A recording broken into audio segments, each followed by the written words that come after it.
It's Miss Grundle here for Math Lesson 8 today. Today, our I can statement is I can show how to break apart 7 using number bonds and objects. So, to get started, I'm going to grab 7 shapes. I'm going to put these shapes in my whole part. Let's see. I'm going to grab some squares and some triangles. Let's check if I have 7.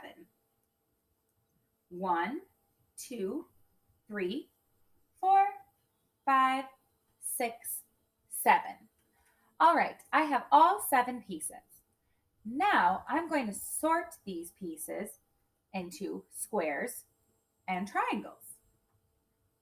1, 2, 3.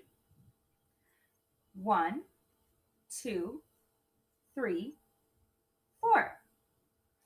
Oh, I have 3 squares and 4 triangles.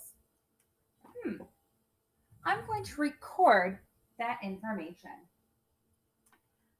So I know that I started with 7. So I'm going to write down a 7 and say my 7 shapes was made up of 3 squares and 4 triangles.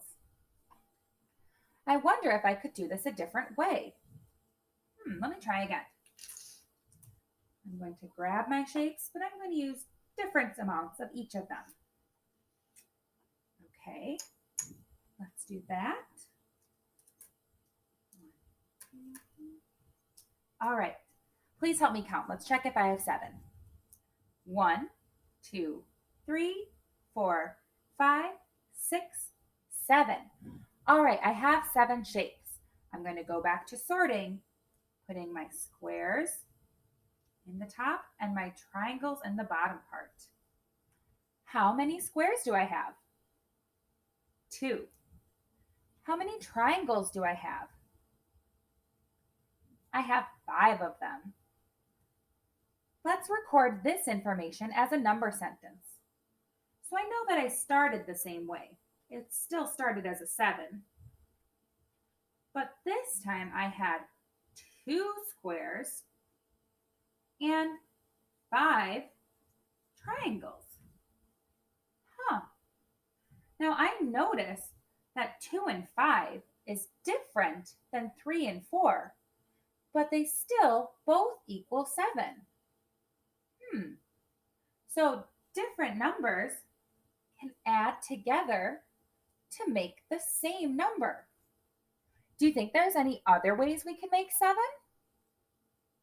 Yeah.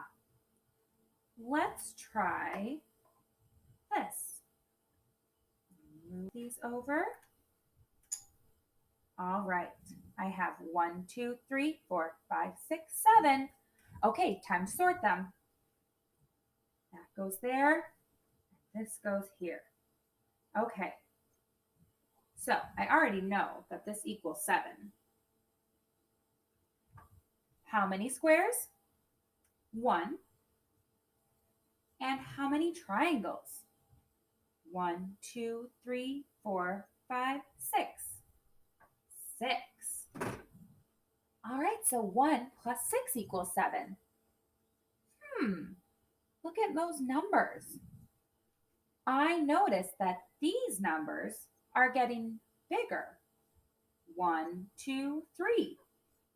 And then these numbers are getting smaller. 6, 5, 4. I wonder if that pattern will keep going. Let's check it out. So if I think the next one is going to be 4, I'm going to put in 4 squares and then some triangles to make 7. Let's move our 4 squares over and the triangles.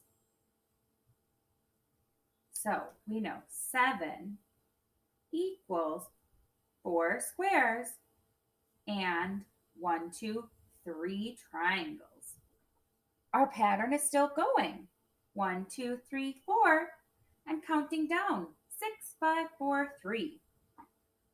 do the next one. Here are my shapes. Okay, I'm going to move them over, sorting them out so all of my squares are together and all of my triangles. All right, I have 7 shapes. There are 5 squares and 2 triangles. 7 equals 5 plus 2. Or we could say 7 is the same as 5 and 2. All right, let's do another. Bringing over all of my squares and a triangle to make 7. Okay, let's sort these. This will be a pretty easy one. How many squares? 1, 2, 3, 4, 5, 6. Okay. Oh, I should write down my 7 first. There were 7 shapes, and that is the same as 6 squares and 1 triangle. Look at that. My pattern stayed the same. This line, or this column, the number went up. In this column, my number went down. Wow, we found so many ways to make the number 7. We found 1, 2, 3, 4, 5, 6 ways. That's awesome. In math, we can solve the same problem, making number 7, many different ways. Now, it's your turn to try. You are going to do problem set 8 in your workbook. When you're done, you can share this with your teacher. Have a great day, everyone. Bye-bye.